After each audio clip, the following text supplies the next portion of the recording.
வணக்கம் மக்களே, சற்றுமுன் கிடைத்த தகவல் ஒன்றை பார்க்க போகிறோம். நம்பியவர்கள் கழுத்தை அறுத்து விட்டார்கள். பாஜக எடப்பாடி பழனிசாமிக்கு எதிராக புதிய அணியை உருவாக்கும் ஓபிஎஸ் திடீர் தகவல். இந்த ஒரு தகவலை பற்றி தான் நாம் பார்க்க போகிறோம்.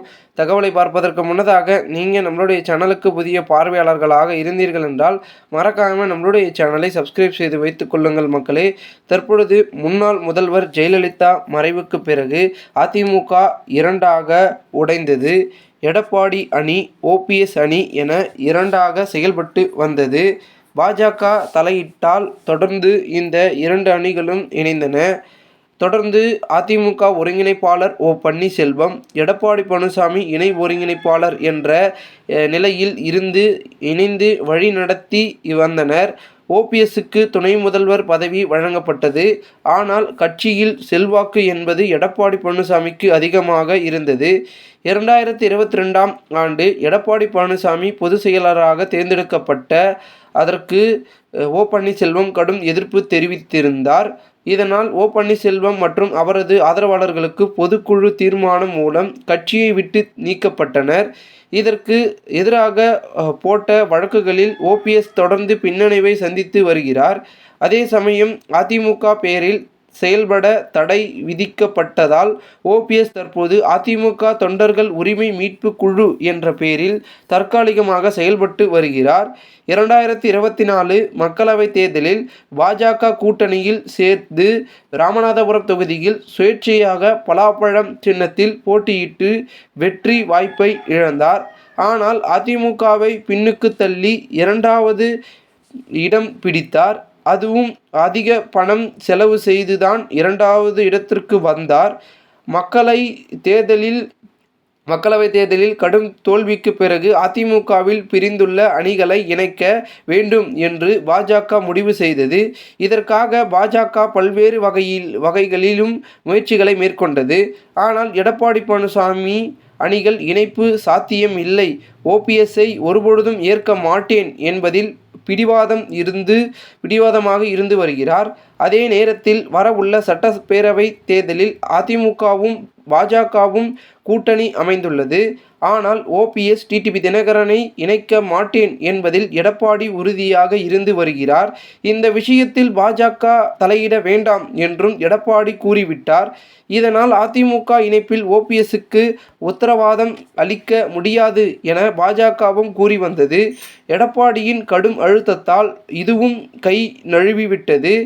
இதன் வெளிப்பாட்டாகவே தான் அமித்ஷா 2 முறை தமிழகம் வந்தபோதும் அவரை சந்திக்க ஓபிஎஸ்க்கு அனுமதி மறுக்கப்பட்டது.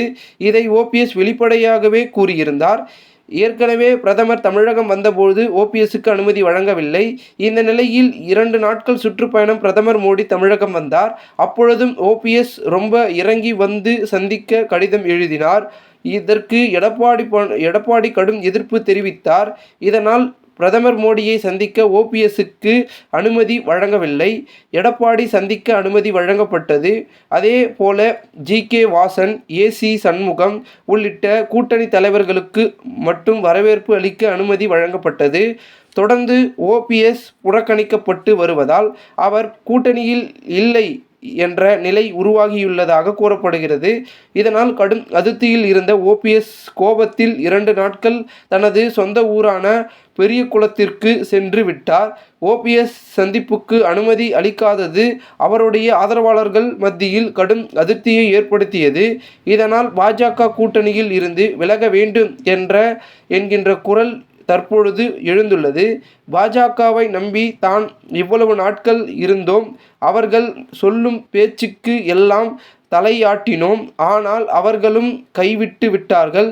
இவ்வளவு நாள் பாஜகவை நம்பியதற்கு கழுத்தை அறுத்து விட்டார்கள்.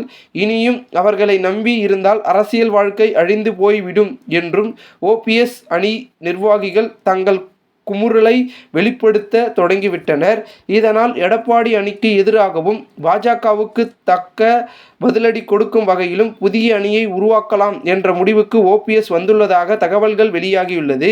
அதே நேரத்தில் தனிக்கட்சி தொடங்கினால் அதிமுகவுக்கு இனி உரிமை கோர முடியாத சூழல் உருவாகிவிடும். அத்துடன் தேர்தல் ஆணையம், நீதிமன்றங்களில் அவர் தொடர்ந்து வழக்குகளும் செல்லாதாகிவிடும். இதனால் 2 பேருக்கும் எதிராக அணி திரட்டும் முயற்சியில் ஓபிஎஸ் ஈடுபட்டுள்ளார். இதற்கான அறிவிப்பை ஓபிஎஸ் ஓரிரு நாளில் அறிவிப்பார் என்றும் எதிர்பார்க்கப்படுகிறது. இந்த ஒரு தகவல் தற்போது அதிமுக வட்டாரங்களிலும் அரசியல் வட்டாரங்களிலும் பெரும் பேசும் பொருளாகவும் மாறியிருக்கிறது. இந்த ஒரு தகவலை குறித்த பொதுமக்கள் உங்களுடைய கருத்துக்களை கமெண்ட் மூலமாக தெரிவிங்கள். இதுபோன்று நீங்கள் அரசியல் சார்ந்த நிகழ்வுகளாம் தினசரி தெரிந்து கொள்ள நம்மளுடைய சேனலை சப்ஸ்கிரைப் செய்து வைத்துக் கொள்ளுங்கள். நன்றி, வணக்கம் மக்களே.